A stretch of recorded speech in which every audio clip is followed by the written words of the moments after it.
चांदनी रात। आज हम लोग एक कविता करेंगे जिसका नाम है चांदनी रात। चांदनी वह रात जिसमें चंद्रमा पूरी रात दिखाई पड़ता है, उसे कहते हैं चांदनी रात। हर महीने में पूर्णिमा और अमावस्या, जो पूर्णिमा है उस दिन पूरी रात चंद्रमा के दर्शन होते हैं और पूरा वातावरण प्रकाश से फैला रहता है। यद्यपि चंद्रमा का अपना कोई प्रकाश नहीं होता है, लेकिन सूर्य की किरणें जब चंद्रमा पर पड़ती हैं तो वो प्रतिबिंबित होती हैं, रिफ्लेक्ट होती हैं और उसका प्रकाश धरती पर पड़ता है। इस कविता में मैथिली शरण गुप्त जी ने प्राकृतिक छटा, नेचुरल ब्यूटी, मतलब पूर्णिमा की रात में जो प्रकृति में सौंदर्य होता है उस सौंदर्य का बोध कराया है और भ्रातृभक्ति, लक्ष्मण भगवान राम की भक्ति में हमेशा लीन रहते थे। पंचवटी की कथा यहाँ नासिक में पंचवटी है, वहाँ 5 वटों, वट बैनियन ट्री, बरगद का वृक्ष, और उस बरगद के वृक्ष के नीचे पर्णकुटी बनी हुई है।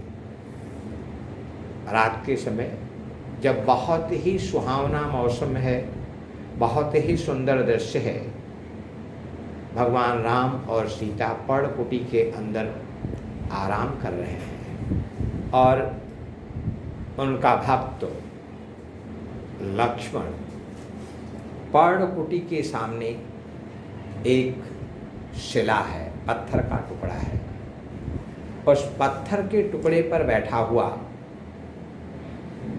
यह सुनिश्चित करता है कि रात को उनकी आराम में, विश्राम में किसी प्रकार की कोई बाधा न आए। धनुष बाण सवारी, धनुर्धर, जो धनुष चलाने में बहुत कुशल है, माहिर है, वो है धनुर्धर। तो इसमें भ्रातृभक्ति का भी परिचय कराया गया है। कविता कुछ यहाँ से शुरू हो रही है।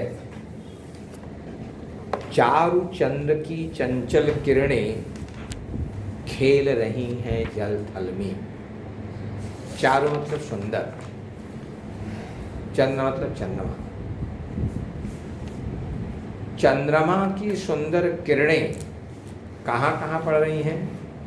जल में, थल में। जल मतलब पानी में, थल मतलब पृथ्वी पर। जब चांदनी रात की सुंदर किरणें जल में पड़ रही हैं, थल में पड़ रही हैं, चारु चंद्र की चंचल किरणें खेल रही हैं जल थल में। स्वच्छ चांदनी बिछी हुई है अवनी और अंबर तल में। चांदनी, चंद्रमा जो है उसका जो प्रकाश है वह अवनी पृथ्वी पर और अंबर आकाश में, मतलब जो प्रकाश फैला हुआ है चांदनी रात में, उसके कारण संपूर्ण दिशाओं में वह प्रकाश, उजाला फैला हुआ है। उससे बड़ा मोहक एक दृश्य बना हुआ है। पुलक प्रकट करती है धरती, हरित तृणों की नोकों से मानो झूम रहे हैं तरभी, मंद पवन के झोंकों से। हरित तृणों, जो घास है, उस घास के जो नुकीले अंतिम उनकी जो पत्तियां हैं, उन पत्तियों पर हरित तृणों के नोकों से जो पृथ्वी है वो क्या कर रही है? पुलक प्रसन्नता, हर्ष फैला रही है। कैसे? चंद्रमा की किरणों से जो प्रकाश है, वह प्रकाश पृथ्वी पर जहाँ जहाँ पड़ रही है, तो उसमें सबसे पहले क्या होता है? हरित तृणों के नोकों पर जो हरे रंग के घास हैं, उनकी पत्तियों के नोकों पर पृथ्वी को जो उससे सौंदर्य मिल रहा है, उससे पृथ्वी क्या है? पुलकित है, सुंदर दिख रही है। हरित तृणों की नोकों से मानो झूम रहे हैं तरु भी। तर मतलब वेटअप, वृक्ष, पेड़, शाखें। तो जो पेड़ हैं, उन पेड़ों को देखकर ऐसा लगता है कि वो झूम रहे हैं। झूम रहे हैं, मस्त हैं, नाच रहे हैं, अपनी खुशी को प्रकट कर रहे हैं। जब कोई मनुष्य बहुत खुश होता है तो अपनी खुशी को प्रकट करने के लिए झूमता है, नाचता है। जो हल्की हल्की हवा चल रही है, उस हल्की हवा के कारण वहाँ ऐसा प्रतीत हो रहा है कि वे तरु वो वृक्ष क्या कर रहे हैं? झूम रहे हैं, नाच रहे हैं। क्या ही स्वच्छ चांदनी है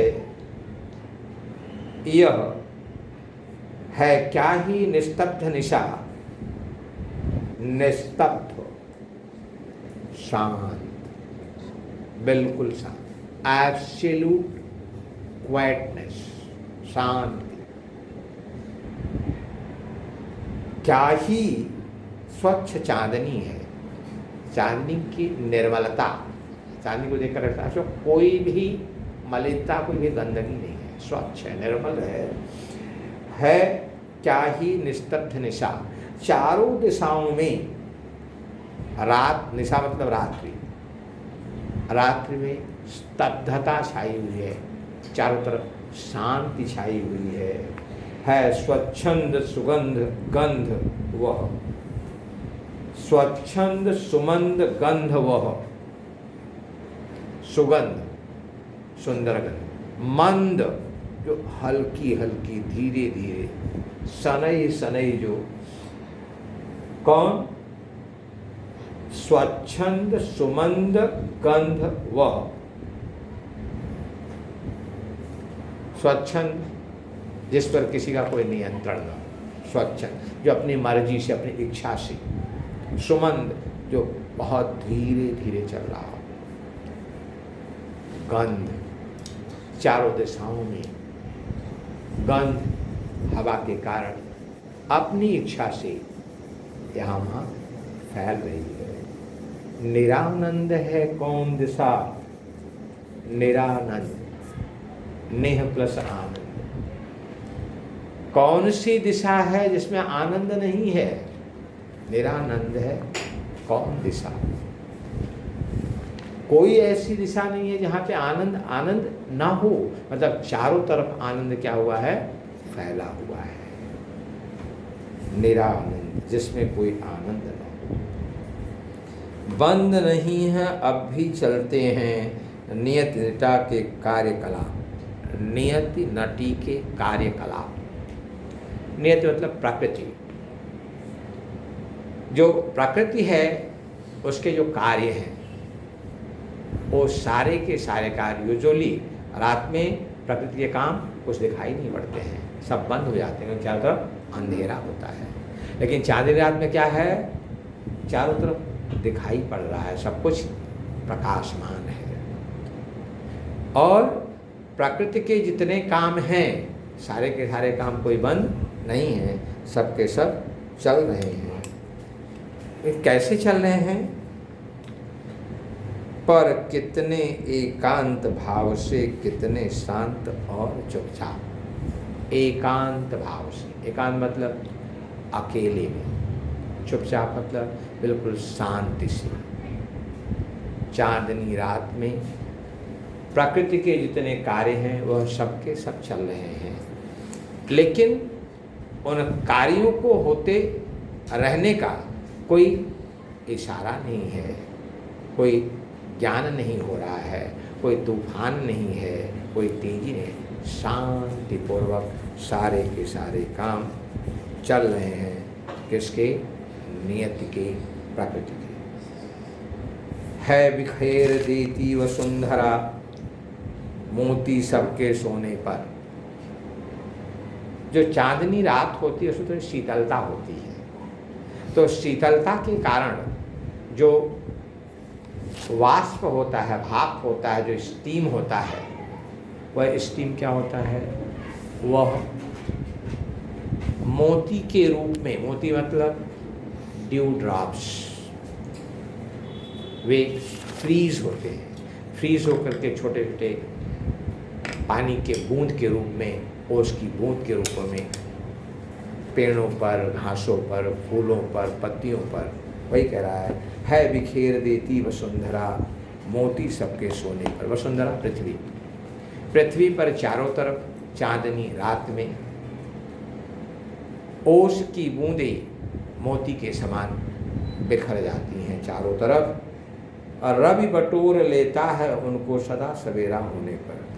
रवि, सूर्य, दिनेश, दिनकर, दिवाकर, पद्माकर, जब सुबह सूर्य की किरणें निकलती हैं तो वो जो ओस की छोटी छोटी बूंदें पत्तियों पर, पेड़ों पर, फूलों पर होती हैं, उनको वह सूर्य फिर से क्या करता है? भाप में बदल देता है, उसको बटोर लेता है, ले लेता है। ये प्रकृति का वर्णन है सौंदर्य का। और विरामदायिनी अपनी संध्या को दे जाती है। विरामदायिनी, विराम मतलब जहाँ स्टॉप होता है, और फिर आरामदायिनी, विरामदायिनी। जब रात होता है तो जो सूर्य की किरणें जिन मोतियों को चुनती हैं, और फिर शाम को जो है उन्हीं को दे देती है। ये क्रम चलता रहता है। और विरामदायिनी अपनी संध्या को दे जाता है। जब सूर्य विराम करने के लिए, आराम करने के लिए रात के समय अस्त होता है, तो वह शाम को उन मोतियों को किसको क्या करता है? शाम को दे देता है, जो शाम रात को दे जाता है। शून्य श्याम तनु जिससे उसका नया रूप छलकाता है। शून्य श्याम, शून्य, शून्य मतलब जो बिल्कुल एकांत हो। शून्य एकांत भाव से, शून्य और श्याम कृष्ण रंग का, काले रंग का, वो क्या करता है? एक नया रूप देता है। शाम का जो समय होता है उसका एक नया रूप होता है, नया रूप दे जाता है। मतलब दिन के बाद जो रात, शाम आती है, रात आती है, उसमें क्या होता है? परिवर्तन होता है। यहाँ तक प्रकृति का वर्णन है। अब जो है भ्रातृ भक्ति, अपने भाई के प्रति जो लक्ष्मण बैठे हुए हैं, पंचवटी की छाया में सुंदर पर्ण कुटीर बना। पंचवटी, 5 वृक्षों के बीच में, 5 बरगद के वृक्ष हैं, उनके नीचे पत्तियों की जो छाया है उसके नीचे पर्ण कुटीर बना। पर्ण मतलब पत्तियों से, पत्तियों से जो कुटीर बना हुआ है, द हट which is made up of leaves. 5 वृक्षों के एकत्रित होने से जो छाया है उसके नीचे पत्तियों का एक कुटीर बना है, हट बना है, छोटा सा कुटीर बना हुआ है। उसके सम्मुख स्वच्छ शिला पर धीर वीर निर्भीक मना। उसके सम्मुख जो पर्ण कुटीर है, पत्तियों की जो छोटी सी झोपड़ी बनी हुई है, उसके सामने एक पत्थर का टुकड़ा है। उस स्वच्छ पत्थर के टुकड़े पर धीर वीर निर्भीक मना। धीर मतलब पेशेंट, जो धैर्य से भरा हुआ, वीर बहादुर, निर्भीक से कोई डर नहीं है, निर्भीक मना। तो उस पत्थर पर एक व्यक्ति बैठा हुआ है। वह व्यक्ति क्या कर रहा है? धनुर्धारी है। और आगे की जो लाइन है, जाग रहा है यह कौन धनुर्धर। धनुर्धर धनुष चलाने में जो माहिर है, कुशल है। जाग रहा है कौन धनुर्धर, यह कौन धनुष में या धनुष विद्या में जो प्रवीण है, यह कौन जाग रहा है। जबकि भुवन भर सोता है। भुवन मतलब संसार, सारा संसार जब सो रहा है तो यह कौन सा धनुर्धर है? धीर है, वीर है, निर्भीक है, और वह जाग रहा है। भोगी कुसुमायुध योगी सा बना दृष्टिगत होता है। भोगी कुसुमायुध, कुसुम फूल, आयुध अस्त्र, जिसे फूलों के अस्त्र के समान भोगी होना चाहिए, वह योगी के समान दिख रहा है। योगी मुनि ऋषि जो तपस्या में लीन रहता है। यह व्यक्ति जो देखने में ऐसा लगता है कि फूलों के आयुध से जो भोगी के समान है, लेकिन वह योगी जैसा दिख रहा है। दृष्टिगत होना, दिखाई पड़ना। तो ये लास्ट के जो 8 लाइन्स हैं, पंक्तियां हैं, उसमें ये बताया गया है कि लक्ष्मण अपने बड़े भाई राम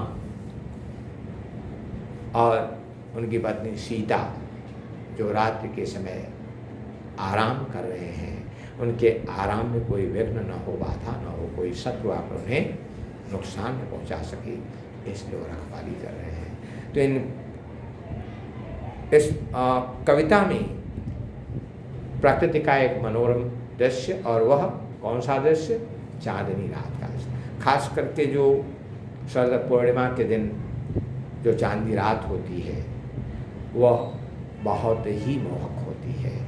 तो ये चांदनी रात में मैथिली शरण गुप्त जी ने प्रकृति के सुंदर मोहक दृश्य को दर्शाया है, और भगवान राम की भक्ति में लीन उनके छोटे भाई लक्ष्मण की तपस्या का, साधना का वर्णन किया है।